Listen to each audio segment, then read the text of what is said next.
नमस्कार दोस्तों, आज की इस वीडियो में हम लोग बात करने वाले हैं कक्षा 10वीं के साइंस के इम्पोर्टेंट सब्जेक्टिव क्वेश्चन के बारे में, जो कि आपके बोर्ड एग्ज़ाम के लिए बहुत ही ज़्यादा महत्वपूर्ण होने वाला है। क्योंकि ये सारे क्वेश्चन आपके बोर्ड एग्ज़ाम के लिए ज़्यादा महत्वपूर्ण है, वीवीआई है। तो फ्रेंड्स, कक्षा 10वीं में आप लोग को पता नहीं चलता है कि भाई कौन सा इम्पोर्टेंट है और कौन सा ना इम्पोर्टेंट है। आप पूरे किताब को पढ़ते हो। बोर्ड एग्ज़ाम के लिए ज़्यादा तैयारी करने के लिए आप लोग को चाहिए क्या, इम्पोर्टेंट चीज़ को हम लोग समझ सके और जो कि आपके बोर्ड एग्जाम के लिए बहुत ही ज़्यादा महत्वपूर्ण हो, उस चीज़ को हम लोग ज़्यादातर ध्यान में रखेंगे। ठीक है, तो इसी तरह से हम आपको वीडियो के तहत आप लोग को बताते जा रहा हूँ कि कौन कौन आपसे आपके बोर्ड एग्जाम के लिए इम्पोर्टेंट है। इस चैनल पे आप लोग बन जाइए, अभी ही चैनल को सब्सक्राइब कर लीजिए और नोटिफिकेशन बेल को ऑल कर लीजिएगा। वीडियो अच्छी लगे तो वीडियो को लाइक करना है। तो इससे पहले वाला वीडियो में हम आपको बताए थे पोषण किसे कहते हैं और पोषण कितने प्रकार के होते हैं, सभी जानकारी दिए थे। यदि वो वाला वीडियो आप लोग नहीं देखे हैं तो वीडियो के नीचे डिस्क्रिप्शन बॉक्स में आप लोग को लिंक मिलेगा, जहाँ से आप लोग जाके देख सकते हैं। और उसमें दूसरा क्वेश्चन बताए थे अमीबा की, अमीबा में जो पोषण होते हैं किस क्रिया क्रिया के द्वारा होता है, उस चीज़ को समझावे। और प्रकाश संश्लेषण क्या है ये भी बताए थे। और पोषण जीवों के लिए क्यों आवश्यक है और शोषण क्या है। तो शोषण क्या है, इसमें हम आपको दो चीज़ बताए थे, देखिए ध्यान देने वाली है, अवायवीय और वायवीय। तो दोनों जो है, दोनों बहुत ज़्यादा इंपॉर्टेंट है, इसलिए हम इसका पहले अब हम इसको अंतर समझ लेते हैं। और वायवीय शोषण क्या है, इस चीज़ को हम लोग समझ लेते हैं बिल्कुल आसान भाषा में। देखिए बोर्ड एग्जाम में आप लोग को कैसे लिखना है इस चीज़ क्वेश्चन को, तो ध्यान से समझिएगा। छठा नंबर क्वेश्चन है अवायवीय शोषण और वायवीय शोषण। देखिए एक साइड आप लोग इस तरह से लकीर काट लेंगे कॉपी में, ठीक है। इस साइड में लिख दीजिए अवायवीय शोषण और इस साइड में लिख लीजिए वायवीय शोषण। तो देखिए इस तरह से हम लोग इस चीज़ को क्लियर कर लेंगे। आपको बोर्ड एग्जाम में इसी तरह लिखना है बहुत अच्छी तरह से। तो एक साइड में लिख देना है। तो पहला नंबर देख लिखना, देखिए ज़्यादा से ज़्यादा आप लोग 5 लिख सकते हैं और कम से कम याद है तो 3 लिखना जरूरी है। तो इस चीज़ को हम लोग अच्छी तरह से समझ लेते हैं। देखिए अवायवीय शोषण जो होता है, अवायवीय शोषण ऑक्सीजन की अनुपस्थिति में होता है, मतलब बिना ऑक्सीजन की होती है। जबकि वायवीय शोषण जो होता है ऑक्सीजन की उपस्थिति में होता है। आप लोग को याद हो गया होगा। चलिए दूसरे पॉइंट्स के लिए आप लोग लिखिएगा क्या, उस चीज़ को देख लेते हैं।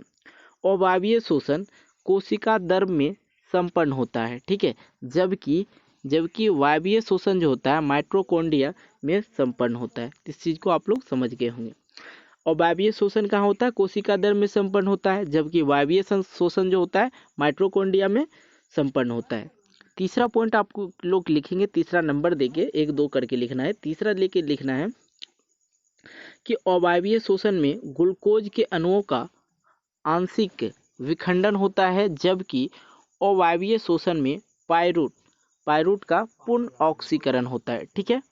अब देखिए चौथा पॉइंट बताते हैं, आप लोग को लिखना 3 ही है ज़्यादा से ज़्यादा, और जितना मन हो आप लोग लिख सकते हैं। नंबर 3 भी लिखिएगा तो फुल मार्क्स मिलेगा। अवायवीय शोषण में कम ऊर्जा मुक्त होती है। क्या होता है, अवायवीय शोषण में कम ऊर्जा मुक्त है। और मान लिया जाए ये याद था और ये साइड वाला याद नहीं है, जैसे कि इसमें लिखेंगे अवायवीय शोषण में कम ऊर्जा मुक्त होता है। यदि इस साइड वाला याद नहीं है तो आप लोग लिख सकते हैं वायवीय शोषण में ऊर्जा जो है कम मुक्त में नहीं होता, अधिक में होता है, ठीक है। इसका लिख सकते हैं, देखिए डायरेक्ट यहाँ पे लिखेंगे, जबकि वायवीय शोषण में अत्यधिक ऊर्जा मुक्त होती है। समझ में आ गई बात, एकदम क्लियर है। चलिए अगले प्रश्न की ओर चलते हैं। कह रहा है मनुष्य में शोषण क्रिया का वर्णन करिए। बिल्कुल हम लोग करते हैं। अगला प्रश्न है मनुष्य में शोषण क्रिया का वर्णन करें। देखिए ध्यान से समझिएगा तभी समझ में आएगा। मनुष्य में शोषण के 2 तरह से संपन्न होता है। पहला चरण में वायु से ऑक्सीजन नासिक द्वारा फेफड़े में पहुंचता है।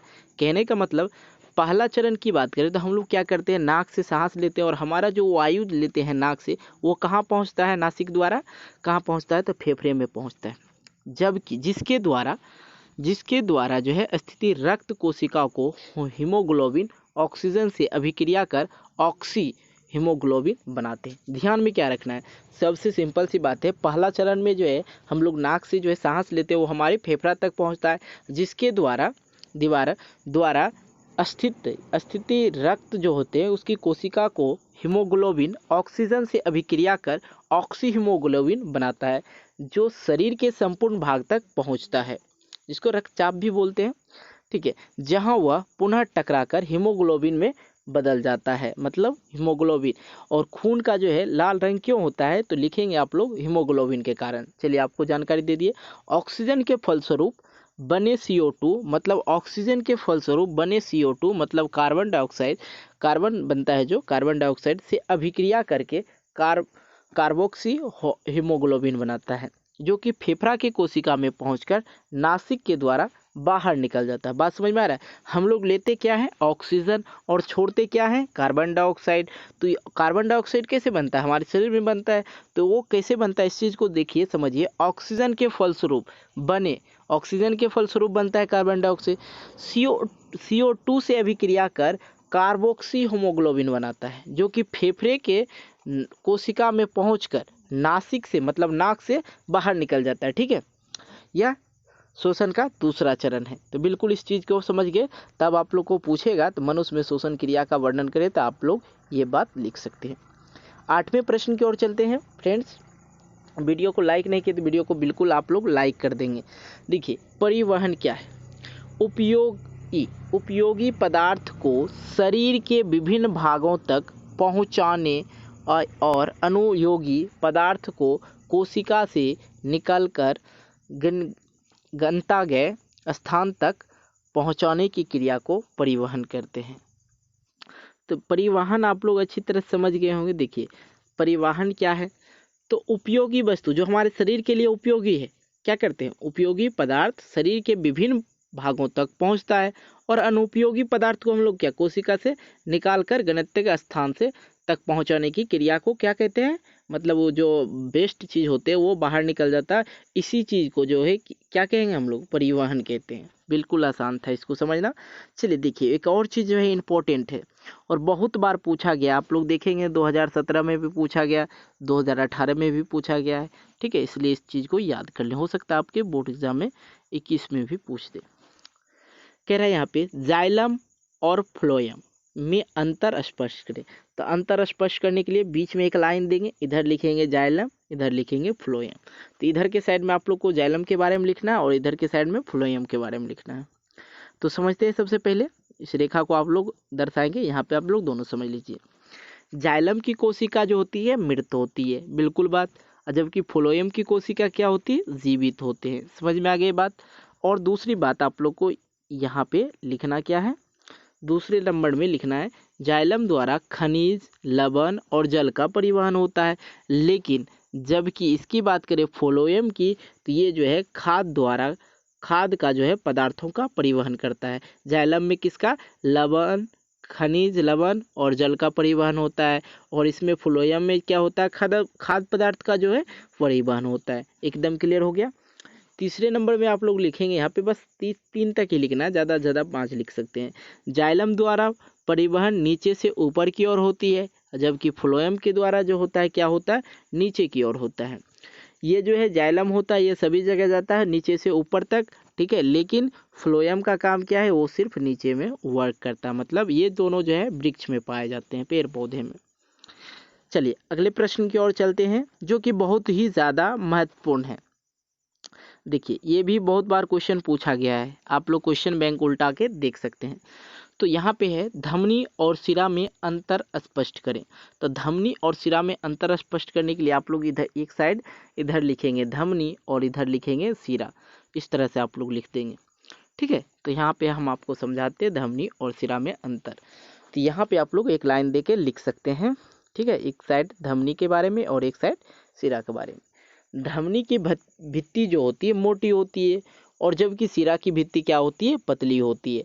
यदि इधर मोटी होती है, ये याद कर लेते, इधर समझिए याद हो गया। इसकी सिरा की जो है भित्ति क्या होती है, पतली होती है। यहाँ पे है, धमनी के द्वारा जो है शुद्ध रक्त का प्रवाह होता है। यहाँ पे थोड़ा रॉन्ग टाइप हो गया है, यहाँ पे समझिएगा कि धमनी के द्वारा जो है शुद्ध रक्त का प्रवाह होता है। मतलब प्रवाह मतलब क्या, एक जगह से दूसरी जगह जाना, प्रवाह होता है, गुजरना। ठीक है, जबकि धमनी द्वारा अशुद्ध रक्त का प्रवाह होता है। बात समझ में आ गया, क्लियर हो गया। तो इस चीज़ को आप लोग समझ गए होंगे। तो आप लोग ने आज इतना यहाँ तक प्रश्न देखे, और हम आपको एक लास्ट प्रश्न इसमें हम लोग करवा देते हैं आप लोग को। देखिए, यहाँ पे है वाष्प उत्सर्जन क्या है, इसको भी समझ लिया जाए। वाष्प उत्सर्जन क्या है, देखिए ध्यान से समझिएगा। देखिए वाष्प उत्सर्जन जो है और इसका महत्व को भी समझावे, दोनों चीज समझाएंगे। पौधे के वायवीय भागों से जल के वाष्प के रूप में निष्कासन की क्रिया को क्या कहते हैं? वाष्प उत्सर्जन कहते हैं। बिल्कुल आप लोग समझ गए। कहेगा कोई वाष्प उत्सर्जन बाबू क्या के किसको कहते हैं? कहेंगे सर पौधे के वायवीय भागों से जल का वाष्प के रूप में निष्कासन मतलब निकलने की क्रिया को वाष्प उत्सर्जन कहते हैं। और तथा एक पौधा अपने जीवन काल में अपने भाग के लिए 100 गुना जल का वाष्प उत्सर्जन करता है, वाष्पकरण करता है। सिंपल सी बात है। अब इसके महत्व के बारे में हम लोग समझ लेते हैं। महत्व क्या है इसका? तो देखिए महत्व में लिखेंगे वाष्प उत्सर्जन द्वारा पौधे में जल एवं खनिज लवण का परिवहन होता है। तो ये भी चीज होना पौधे में बहुत ही ज्यादा जरूरी है। देखिए वाष्प उत्सर्जन द्वारा पौधे में जल एवं खनिज लवण का परिवहन होता है। और दूसरा पॉइंट देके आप लोग लिख सकते हैं वाष्प उत्सर्जन के द्वारा ताप संतुलन बना रहता है। ताप का जो संतुलन है बना हो रहता है। देखिए इंसान को गर्मी ना तो ज़्यादा गर्मी अच्छा लगता है और ना ज़्यादा ठंडा अच्छा लगता है। तो इसी तरह इसमें जो है ताप को ये संतुलित बना के रखता है। ठीक है। यदि हम लोग को बताया जाए एक जैसा मौसम रहेगा तो बहुत मज़ा आएगा, मतलब कुछ ठंडा और कुछ गर्म रहे, ऐसा रहे, मतलब ना तो ज़्यादा ठंडा हो ना ज़्यादा गर्मी हो, तो वो वाला मौसम हम लोग को बेटर लगता है। तो उसी तरह से तो यहाँ पे अभी की बात करें तो बहुत ज़्यादा गर्मी चल रहा है, सबको पता है। तो आज की इस वीडियो में हम लोग ने 6 क्वेश्चन देखा। तो अगले क्वेश्चन में हम लोग देखेंगे नेफ्रॉन का सचित्र वर्णन कैसे करें। बिल्कुल एक एक इम्पोर्टेंट चीज़ आप लोग को हम शेयर करेंगे। कहीं कोई दिक्कत हो, कोई भी प्रश्न में प्रॉब्लम हो तो आपके नीचे एक कमेंट बॉक्स मिलेगा और उसमें आप लोग कमेंट कीजिएगा, हम उस पर एक वीडियो ज़रूर बनाएंगे। चलिए मिलते हैं एक वीडियो को लेके, तब तक के लिए बाय बाय। जय हिंद, जय भारत।